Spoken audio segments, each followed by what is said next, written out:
Menghasut rakyat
Mereka memayang semua mahkota duri dan memasangnya di atas kepalanya, lalu memberikan Yesus sebatang bulu di tangan kanannya.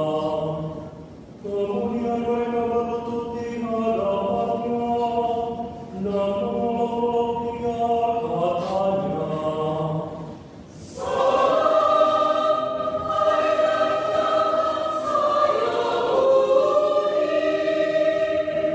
mereka mendakinya dan mengambil bulu itu dan mengumpulkannya ke kepalanya.